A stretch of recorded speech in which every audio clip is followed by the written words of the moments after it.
All right, we're on final exam practice, problem 8, part A.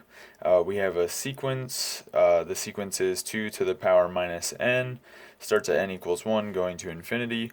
We want to show that this sequence is decreasing, and also we want to show the sequence is bounded between 0 and 1 for all values of n.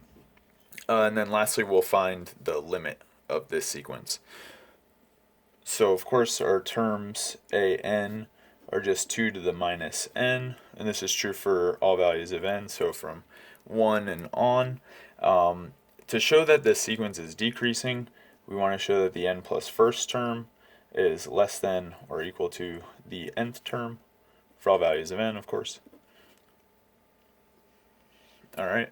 So in this case, it's pretty easy to do that because, of course, a sub n plus 1 is equal to 2 to the power minus.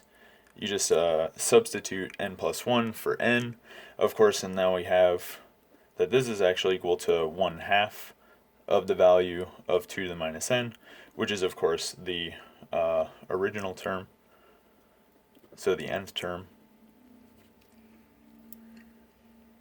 And so this is true for all values of n as well.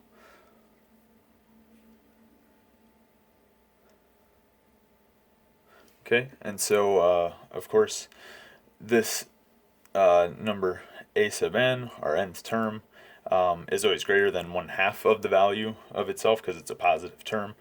We haven't shown this, but of course 2 to the power minus n for any value of n is always greater than 0, right? So this is going to imply that a sub n plus 1, which is equal to 1/2 a sub n, like we showed above, and this is less than a sub n for all values of n, of course. So our sequence is decreasing. All right, we already showed it's bounded below by 0, so we have the left side of this inequality. To show the right side is also very easy because 2 to the minus n, so this is just our a sub n.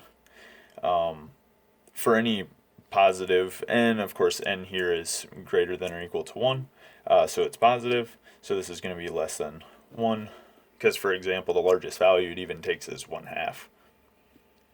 But either way, we don't even need to know that. We just need to know it's less than 1. So this is true for all n.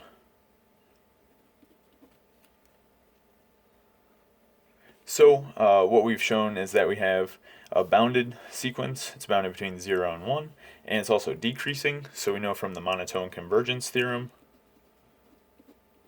that our sequence is going to have a limit. So this sequence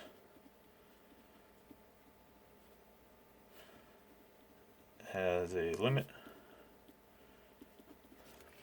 I mean, of course we know that the limit is equal to 0, but basically what we've just shown is that this sequence, because it's decreasing and because it's bounded, it has to have a limit, and so now we can actually compute it because we know it exists.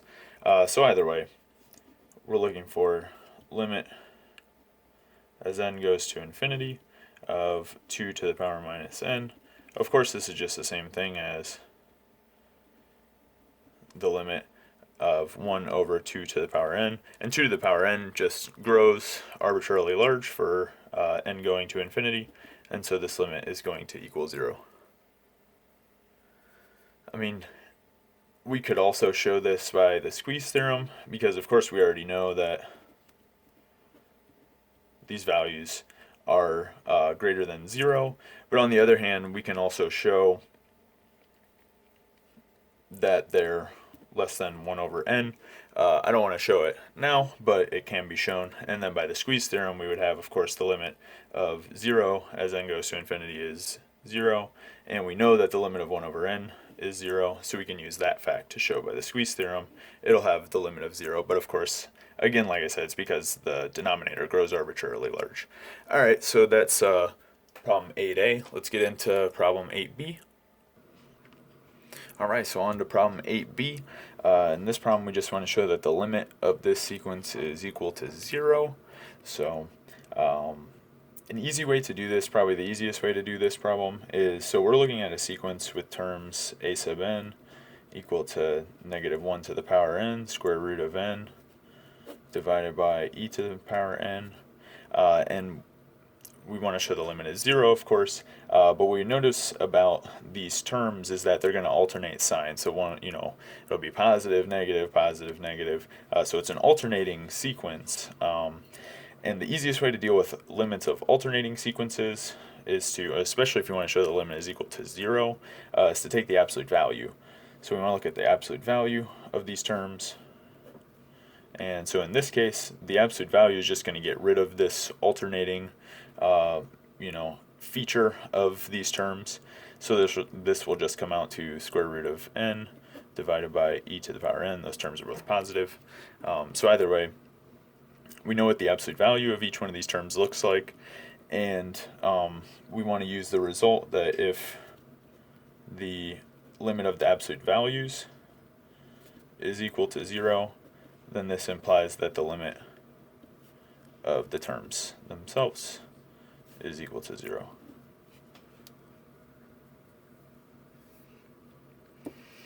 So to show that the limit of this sequence of absolute values is equal to 0, we're going to use L'Hopital's rule for the reason that when we take the limit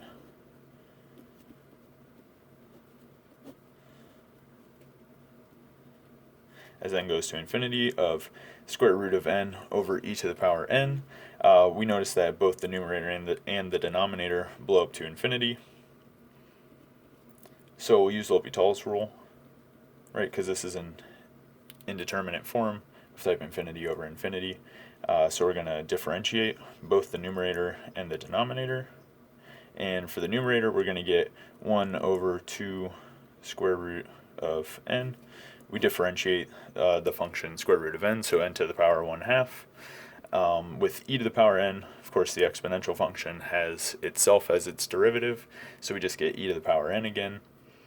We can rewrite this quotient as limit n goes to infinity of 1 over 2 to the power, 2